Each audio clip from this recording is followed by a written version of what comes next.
दिसत आहे, की जर आपण अशा गोष्टी खाल्ल्या जे जे अन्नाची जी काय होते बाधा होते आपल्याला आणि त्याच्यामुळे पोटदुखीचा त्रास होतो, आपल्याला उलट्याचा त्रास होतो. मग अशा वेळेस व्यक्ती काय होतं, शारीरिक क्षमता आपली कमी होते आणि मग आपल्याला झोपून राहावंसं वाटतं.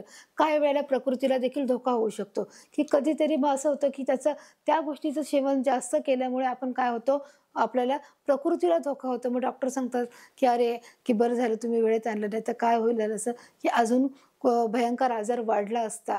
तर त्याच्यामुळे आपण काय होतं, की त्या गोष्टीची वेळीच आपण काय केलं पाहिजे, वेळीच सर्व गोष्टीचे संरक्षण करून, की त्या अन्नाची काळजी घेऊन ते व्यवस्थित गोष्ट खाल्ली पाहिजे. मग प्रकृतीला धोका म्हणजेच काय, की मग आपल्याला काय होतं, खूप विकनेसपणा येतो, खूप आपल्याला आतून थकल्यासारखं वाटतं आणि त्यामुळे तो थकवा न येण्यासाठी आपण काय केलं पाहिजे, आपल्या शरीरात कोणत्याही प्रकारची बाधा नाही झाली पाहिजे. आपण वेळोवेळी अन्नाची काळजी घेऊन, अन्न बघून खाल्लं पाहिजे. मग ते पाणी असो, अन्न असो, फ्रूट असो, फळ असो, कोणताही पदार्थ असो, तो आपण बघून व्यवस्थित त्याची काळजी घेऊन ते आपण खाल्ल्यामुळे आपण आपली प्रकृती कशी ठेवू शकतो, उत्तम ठेवू शकतो मुलांनो. बरोबर आहे? जर आपल्याला प्रकृती उत्तम ठेवायची असेल, तर आपल्याला चांगलं अन्न, चांगल्या पालेभाज्या, चांगले फळ हे खाणे फार गरजेचे आहे. नाहीतर मग आपल्याला सर्दी होतो, खोकला होतो, आपला आवाज बसतो जास्त. आपण थंड खाल्लं तर आपल्याला आवाज बसून जातो. आपण जास्त थंड खाल्लं तरी पण सर्दी होऊन जाते आणि त्याच्यामुळे कधी-कधी कानांना त्रास होतो. त्याच्यामुळे काय होतं, की जर आपण आपल्या तब्येतीची जर आपल्याला काळजी घ्यायची असेल, आपल्याला डॉक्टरकडे नसेल जायचं, तर आपण काय केलं पाहिजे, अन्नाचे सुरक्षिततेचे नियम हे काय केले पाहिजेत, पाळले गेले पाहिजेत. ते बघा काय दिले, अन्न टिकवण्याच्या पद्धती.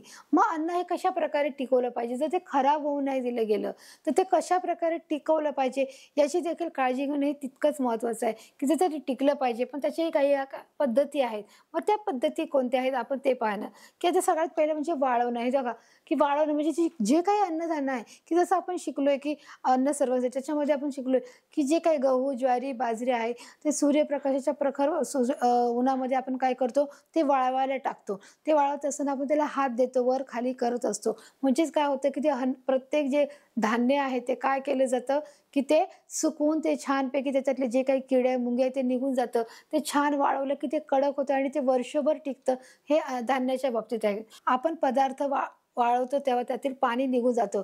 जो काही पदार्थ वाळवत असतो, जो थोडाफार ओला असेल, ते काय सूर्यप्रकाशामुळे तो काय होतो, तो ओलसरपणा निघून जातो आणि तो छान वाळला जाऊन काय होतं, त्यातील पाणी हे निघून जातं. म्हणजे बघा काही ठिकाणी देखील जर आपल्याला कपड्यांचा उपयोग करायचा असेल, तर तिथे कपड्याचे जे धागे असतात ते धुतले जातात, ते भिजवले जातात आणि ते वाळायला घालतात आणि मग त्यापासून तो दोरा बनतो. त्याचंही चित्र दिसलं, की त्याच्यातलं सगळं पाणी निघून गेलं. मग काय करतात, ते एखाद्या मागामध्ये टाकतात, त्याच्यामध्ये त्या मशीनमध्ये टाकतात आणि अशा प्रकारे तो काय करतो, बनला जातो, की म्हणजे हे वाळवण्याची ही एक प्रक्रिया आहे. अजून वाळवण्याच्या प्रक्रियेमध्ये तुम्हाला काय दिसतं मुलांनो, की बघा इथे तुम्हाला पापड दिसतात, कुरड्या दिसतात, सांडगे दिसतात, की हे प्रत्येकाच्या घरामध्ये असतं. डाळ, भात, पापड, लोणचं हे आपण आवडीने हा आपल्या जेवणातला हा प्रकार आहे. मग ते पापडामध्ये देखील अनेक प्रकार आहेत.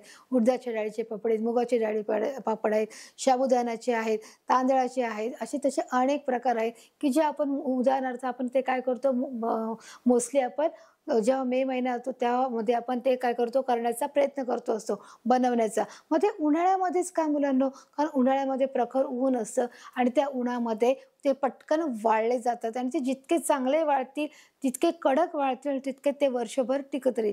जर का ते थोडेसे ओलसर राहिले, तर ते काही दिवसांनी मग त्याला भुरा येतो आणि जे तळल्यानंतर जो कडकपणा असतो, जो क्रिस्पीपणा असतो, तो क्रिस्पीपणा त्याला येत नाही आणि म्हणूनच ते अतिशय कडक उन्हामध्ये वाळवले जातात हर एक प्रकारचे पापड. म्हणून पापडाची जी प्रक्रिया आहे, जी वाळवण्याची जी प्रक्रिया आहे, ती मे महिन्यामध्ये उन्हाळ्यामध्येच ही सहसा केली जाते. मग त्याच्यामध्ये पापडाचे अनेक प्रकार असो, मग त्याच्यामध्ये कुरडया असो, की ज्या आपण कुरडया करतो त्या देखील असो, मग त्याच्यामध्ये पण ते कलरिंग असो किंवा जे सांडगे असो, हे पदार्थ आपण वर्षभर काय करत असतो, बनवून ठेवून ते म्हणजे वर्षभर पुरतील इतके ते एकदाच आपण बनवून ठेवतात आणि मग ते आपण वर्षभर जसे लागेल तसे ते आपण उन्हाळ्यात, पावसाळ्यात, हिवाळ्यामध्ये, कोणत्याही ऋतूमध्ये कोणी पाहुणे आल्यावर त्याचा देखील आपण काय करतो, उपयोग करत असतो. बरोबर आहे आणि नाही जरी आलं तरी आपण आहेतच खायला. मग आपल्यासाठी आपण खाऊच शकतो. बरोबर. तर अशा प्रकारे पापड, कुरड्या, सांडगे, गहू, डाळी असे पदार्थ वाळवून टिकवले जातात. त्याचप्रमाणे गहू आणि डाळी हे देखील काय केले जातात, सुकवले जातात. डाळी देखील, डाळीमध्ये देखील बघा काय आहे, उडदाची डाळ आहे, तूर डाळ आहे, मूग डाळ आहे, बरोबर आहे, की जे सर्व प्रकारच्या ज्या डाळी आहेत, जी हिरवी डाळ आहे, सर्व कडधान्य आहेत, हे देखील काय केले जातात, कडक उन्हामध्ये वाळवले जातात आणि ते काय करतात, ते व्यवस्थित पॅक करून भरून ठेवले जातात, जेणेकरून ते वर्षभर व्यवस्थित टिकतील आणि ते आपल्याला जसे उपयोगात येतील तसे ते आपल्याला काढून त्याचा उपयोग करता येईल. तुम्हाला समजले पापड, कुरड्या, सांडगे हे कधी करतात? मे महिन्यामध्ये जेव्हा प्रखर ऊन असेल, म्हणजे फेब्रुवारी ते जूनच्या आतमध्ये, बरोबर. याचं काय केलं जातं, हर एक गोष्ट त्याची तयार केली जाते. ती 4 महिन्यामध्ये सगळे प्रकार जे उन्हाचे वाळवणाचे जे सर्व प्रकार आहेत ते उन्हाळ्यामध्ये ते प्रक्रिया पूर्ण करून ते वर्षभर पिकवलं जातं, ठेवलं जातं आणि त्या प्रकारे त्याची पद्धती असते, की त्याचे जे प्रोसिजर असते त्यांना चांगलं 4-5 दिवस ऊन दिलं जातं. तसंच बघा इथे काय दिलं, हा गहू आहे आणि हे डाळी आहेत. ही कोणती डाळ आहे? चणा डाळ आहे. चणा डाळ आहे, मूग डाळ आहे, तूर डाळ आहे, बरोबर आहे, उडीद डाळ आहे, हिरवी मुगाची डाळ आहे.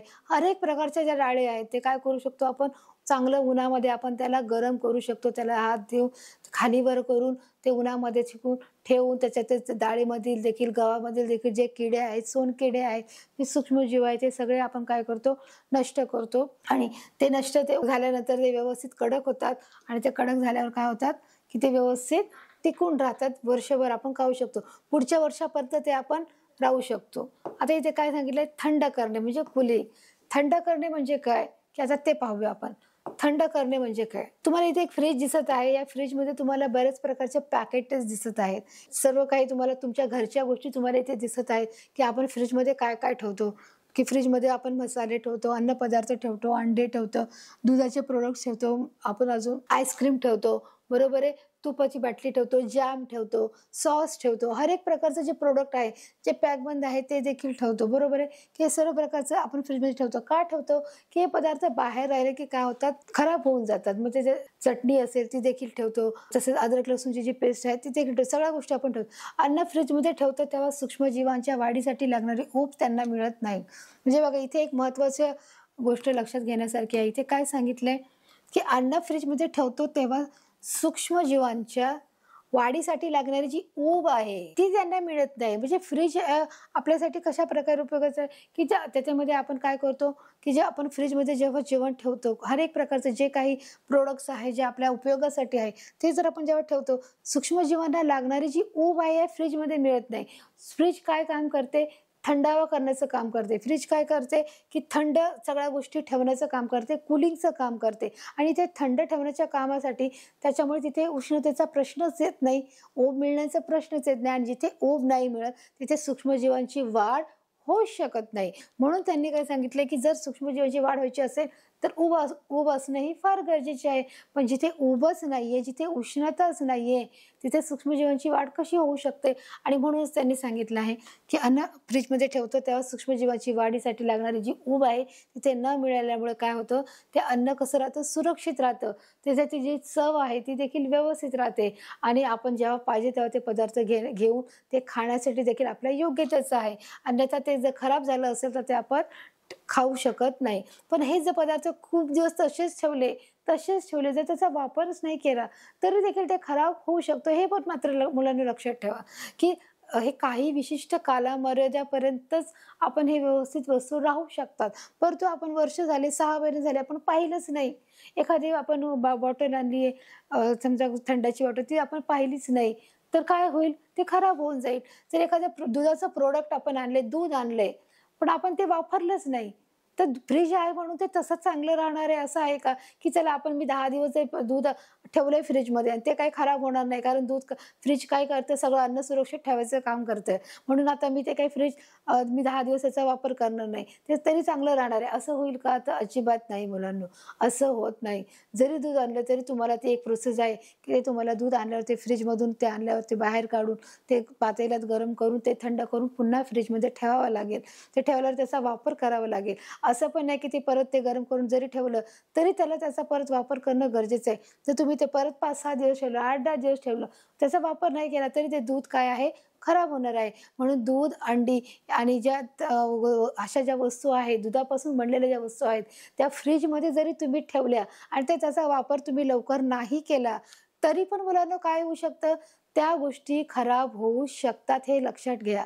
कळतंय तुम्हाला? की त्यामुळे आपले जे दुधापासूनचे जे पदार्थ आहेत ते लवकर संपवण्याचे गरजेचे आहे. जर तुम्ही एखादी आईस्क्रीम आणली, ती देखील तुम्ही जर नाही खाल्ली, तर ती बर्फासारखी ती घट्ट राहते, परंतु त्याला त्याच्यासारखा टेस्ट येत नाही. म्हणून ते देखील दुधाचे कोणतेही पदार्थ, ते पेढा असो, बर्फी असो किंवा जे आईस्क्रीम असो, पनीर असो, हे पदार्थ तुम्ही लवकर खाणे गरजेचे आहे. मग अशा प्रकारे मुलांना आपण इथे शिकलो, की जी आपण फ्रिजमध्ये ठेवलेल्या वस्तूंसाठी जी सूक्ष्मजीवांची जर वाढ तिथे उभंच नाही, तर त्याच्यामुळे तिथे सूक्ष्मजीवांची वाढ ही होऊ शकत नाही, हे मात्र लक्षात ठेवा. आणि त्याच्यामुळे तेच आपण जर बाहेर ठेवले तर तिथे ऊब मिळते आणि उब्यामुळे काय होतं, सूक्ष्मजीवांची वाढ होते. आता आपण पाहिलं कूलिंगची प्रक्रिया पाहिली, आता बॉइलिंगची प्रक्रिया म्हणजे उकळणे, म्हणजे थंडाव्याची प्रक्रिया पाहिली. आता उकळण्याची प्रक्रिया काय आहे हे देखील आपण समजून घेऊया. तुम्हाला काय दिसत आहे, की एक मोठं भांडं आहे, त्या भांड्यामध्ये काय करतंय, जेवण शिजत आहे. म्हणजे जसं आई घरामध्ये जेवण बनवते ना, भाजीमध्ये एखाद्या टोपामध्ये, तसं ते जेवण शिजत आहे. पदार्थ उकळतो तेव्हा त्यातील सूक्ष्मजीवांचा नाश होतो. बघा इथे काय सांगितलं, जेव्हा आपण एखादा पदार्थ शिजवतो, मग ते काही पण असू दे, की एखादी भाजी असू दे, पालेभाजी असू दे, किंवा एखादं व्हेजिटेबल असू दे, किंवा ते भाजीचा कोणताही प्रकार असू दे, कांदा असू दे किंवा ते वांगं असू दे, बटाटा असू, तेव्हा आपण भाजी शिजवतो, बरोबर आहे. कोबी असू दे, फ्लावर असू दे, कोणतीही भाजी असू दे, ते आपण शिजवतो. शिजून कोणताही पदार्थ आपण असा बाजारातून आणला आणि खातो, असं होतं का की माझं पोट भरलं? नाही. ज्या भाज्या आपण बाजारातून आणतो त्या आपण पुन्हा धुवून, स्वच्छ कापून, परत त्या काय करतो, शिजवण्याचं काम करतो आणि त्या व्यवस्थित शिजल्यानंतरच आपण म्हणजे आपण त्याच्या अन्नाचं सेवन करत असतो. म्हणून उकळवणं ही एक महत्त्वाची प्रक्रिया आहे मुलांनो, की असं कोणताही पदार्थ होत नाही की आपण तो बाजारातून भाजी घ्यायला गेलो आणि भाजी घरी घेऊन आलो आणि आपण तो खाल्ला. असं होतं का मुलांनो?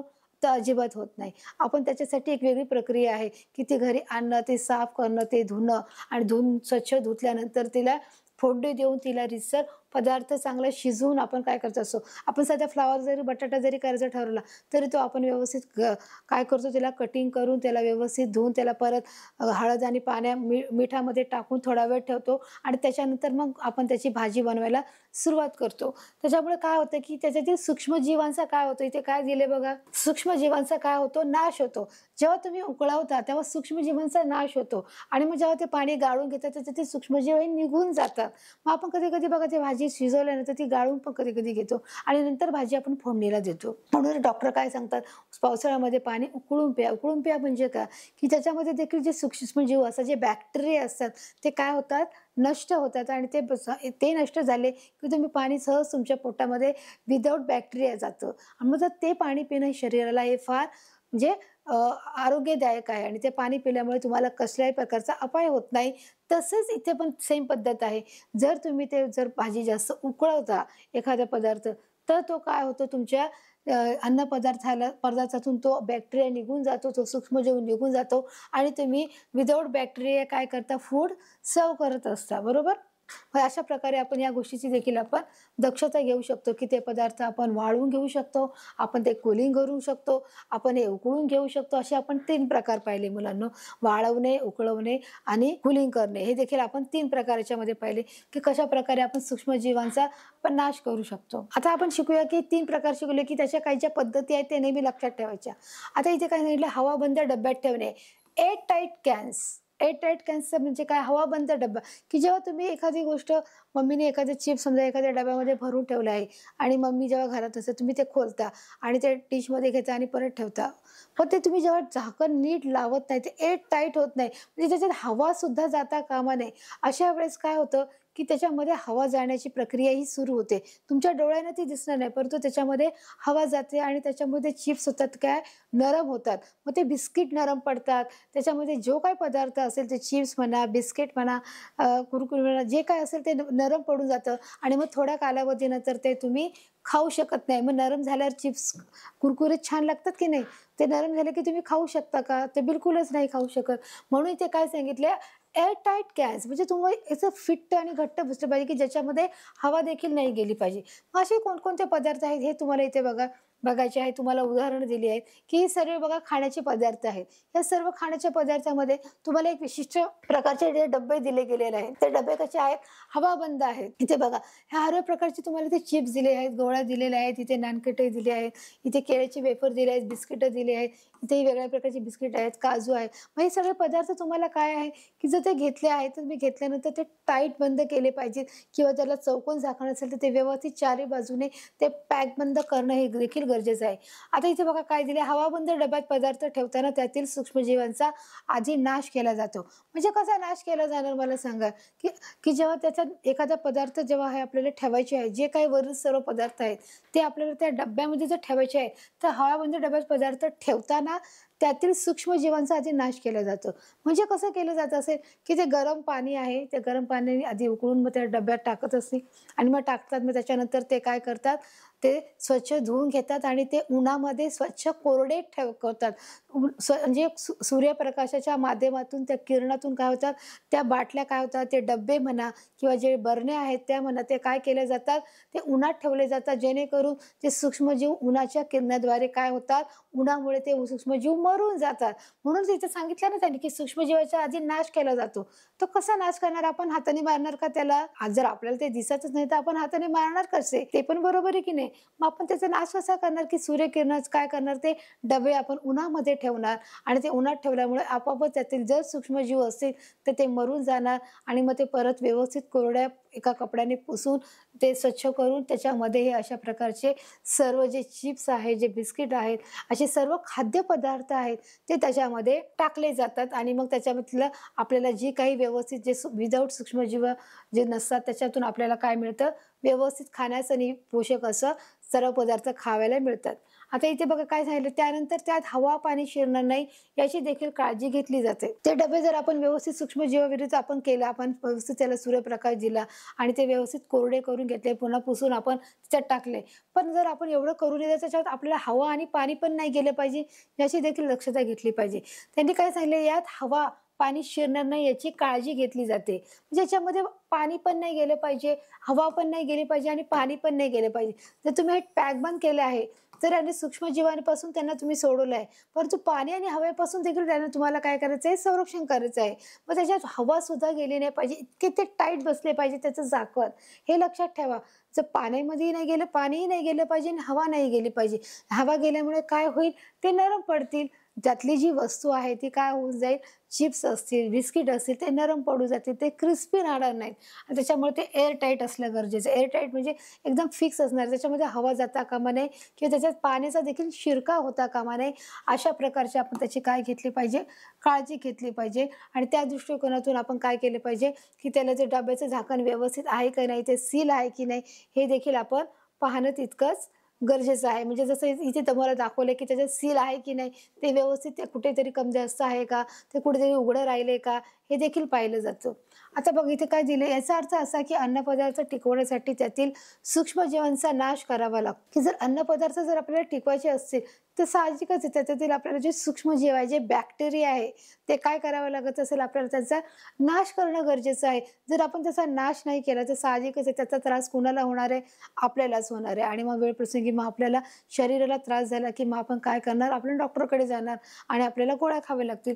म्हणून जर आपल्याला जर अन्नपदार्थ जर आपण व्यवस्थित बघून त्याची काळजी घेऊन जर आपण खाल्लं, तर आपल्याला या सर्व धोक्यापासून आपली सुरक्षितता होऊ शकते. इथे काय दिले बघा, सूक्ष्मजीव याचा अर्थ असा की अन्नपदार्थ टिकवण्यासाठी आपण काय केलं पाहिजे, सूक्ष्मजीवांचा नाश करायचा आहे. मग आपण पाहिलं की सूक्ष्मजीवांचा नाश आपण कशा प्रकारे करू शकतो, एक वाळवण्याद्वारे, एक थंड कूलिंगद्वारे, एक आपण पाहिलं उकळण्याद्वारे आणि आपण एक पाहिलं की सूर्यप्रकाशाच्या किरणाद्वारे देखील आपण काय करू शकतो, जे उन्हामध्ये त्याला बाटलीला ठेवून काय करू शकतो, आपण त्याचा नाश करू शकतो. हे बघा, हे तुम्हाला अन्नपदार्थ आहे, त्याच्यात मी तुम्हाला दाखवले की कशा प्रकारचे हे बॅक्टेरिया असू शकतात. म्हणजे अन्नपदार्थ जेव्हा तुम्ही जास्त शिजवता त्याच्यातील बॅक्टेरिया हे निघून जातात आणि मग ते तुमच्या शरीराला काय करत नाहीत, घात करत नाहीत.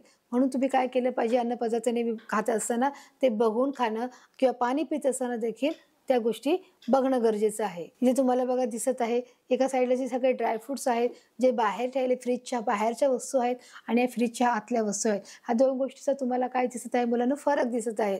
बरोबर की फ्रीजमध्ये तुम्हाला काही कोल्ड्रिंक्स ठेवलेले आहेत, तुम्हाला फ्रूट्स ठेवलेले आहेत, तुम्हाला केक ठेवलेला आहे, तुम्हाला अ, अंडी ठेवलेली आहेत, दूध ठेवले आहेत, काही फिश ठेवलेले आहेत, की कशा प्रकाराची मांडणी केली आहे. आणि म्हणून त्यांनी सांगितले, की अन्नपदार्थामध्ये याच्यामध्ये सूक्ष्मजीवाची वाढ होत नाही. अन्नपदार्थात सूक्ष्मजीवाची वाढ होऊ नाही शकणार अशी परिस्थिती ते ठेवावी लागतात, की म्हणजे अशा व्यवस्थित ज्या ठिकाणी त्याची व्यवस्थित मांडणी केली पाहिजे, त्याच्यावर व्यवस्थित ती प्रक्रिया केली तर काय होणार नाही, ते व्यवस्थित त्याची सूक्ष्मजीवाची वाढ होऊ नाही शकणार अशा परिस्थितीत ठेवावं लागतं. म्हणजे अशा प्रकारे त्याची एक प्रकारे मांडणी केली गेली आहे, की तिथे सूक्ष्मजीवांची वाढ होऊ शकणार नाही. आपण त्या गोष्टीला काय करणार नाहीये, की त्या गोष्टीची वाढच होऊ देणार नाही, तिथे ऊब असणार नाहीये. ऊब म्हणजेच काय उष्णता. जिथे उष्णता असेल, जिथे ऊब असेल, तिथे काय होणार आहे मुलांनो, की तिथे या सूक्ष्मजीवांची वाढ होत असते. परंतु जर आपण अशा पद्धतीने जर त्याची मांडणी केली, ती प्रक्रिया केली, तर असं आपण जर ठेवल्यामुळे काय होत नाही तिथे, की आपण सूक्ष्मजीवांना वाव तिथे देत नाही आणि त्याच्यामुळे सूक्ष्मजीवांची वाढ होऊ शकणार नाही. हे देखील आपण ह्या दोन्ही पिक्चरच्या माध्यमातून चित्राच्याद्वारे आपण पाहत आहोत, की कशा प्रकाराची मांडणी केली आहे. आता बघा इथे तुम्हाला एक जेवणाचं उदाहरण दिलं आहे, की इथे तुम्हाला काही जेवण दिले आहे, जे बनलेले आहेत. मग इथे त्यांनी काय सांगितलंय, की आपल्याला आपल्या जेवणातील पदार्थाच्या चवीमधील विविधता ही मसाल्यामुळे असते. साहजिकच आहे, की आपण एखादं जेवण खात असू जे तिखट असेल, पण ते त्या तिखट जेवणामध्ये जर मसालाच नसेल, तर त्याला चव येईल का?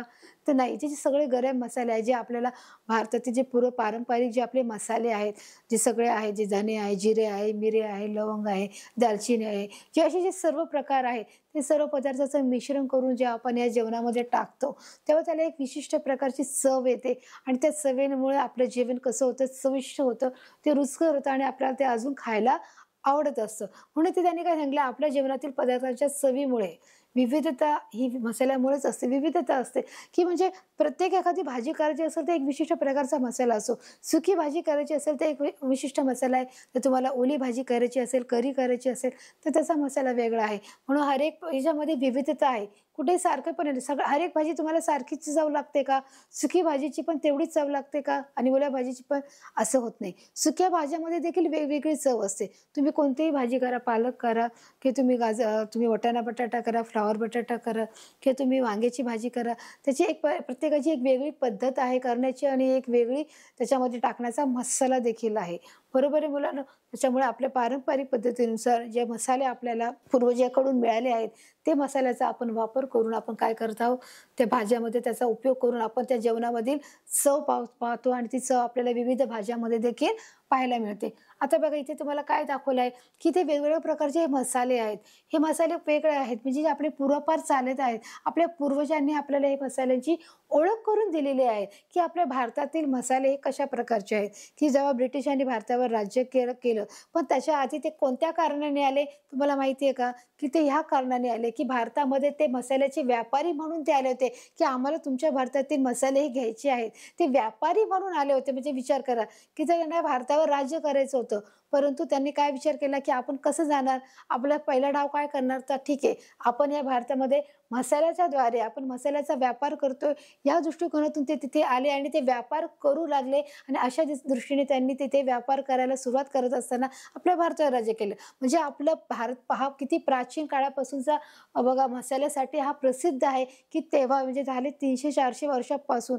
तर हा काय आहे, की मसाल्यासाठी भारत देश हा प्रसिद्ध आहे आणि हे जे आपल्या जेवणामध्ये अनेक प्रकारचे जे मसाले आहेत, ज्याला विलायची म्हणतात, ज्याला लाल फूल म्हणतात, जिरे म्हणतात, धने बोलतात, हे दगड चक्री फूल आहे, लाल फूल आहे, हे असे अनेक प्रकारचे जे काही आपले मसाले आहेत, या मसाल्यामुळे आपल्या पदार्थाला, आपल्या जेवणाला एक वेगळ्या प्रकारची चव येते. आपण जेवण रुचकर बनतं आणि त्या जेवणाचा आनंद आपण आस्वाद घेत असतो, की आज जेवण किती छान आहे. त्या मसाल्यामुळे त्या जेवणाची एक छान प्रकारचे तरंग येत असतो.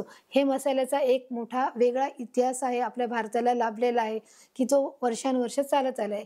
मसाल्याचे पदार्थ वाळवून खूप दिवसासाठी ते साठवतात. आता इथे पण हेच प्रक्रिया आहे, की हे जे मसाले आहेत ते देखील काय केले जातात मुलांनो, की हे पदार्थ काय केले जातात वाळवले जातात, की या प्रत्येकाचे पदार्थ आधी चांगल्या उन्हामध्ये ते कडक वाळवले जातात आणि ते वाळवून ते खूप दिवसासाठी देखील ठेवून ते वाळवतात आणि त्याची मिश्रणाची पूड करून ते मसाले देखील तयार करतात, की त्याचं पूर्ण प्रत्येकाची एक पावडर तयार करतात आणि ती पावडर तयार केली की मग काय होतं बघा, बंद पाकिटे, हवाबंद डबे यातील तयार अन्नपदार्थ विकत घेताना त्यावर दिलेली उपयुक्तता व कालावधी ही तपासून घ्यावी. म्हणजे जेव्हा तुम्ही हे पदार्थ वापरता, की जेव्हा असे पॅक बंद असतात, जे डबे बंद असतात, असतात. जेव्हा तुम्ही ते दुकानातून किंवा मार्केटमधून, DMartमधून जेव्हा ते तुम्ही खरेदी करायला जाता, तेव्हा तुम्ही त्याच्यातील जी उपयुक्तता आहे, जे काही डब्बे तुम्ही बघता, की त्याची दिलेली उपयुक्तता आणि कालावधी तपासता, की तुम्ही तपासून पाहिलं पाहिजे, की त्याची कालावधी काय आहे, त्याची उपयुक्तता किती दिवसापर्यंत आहे आणि त्याची कालावधी किती दिवसापर्यंत आहे, त्याची एक्सपायरी डेट काय आहे, या सगळ्या गोष्टीची तुम्ही तपासणी करणं गरजेचं आहे.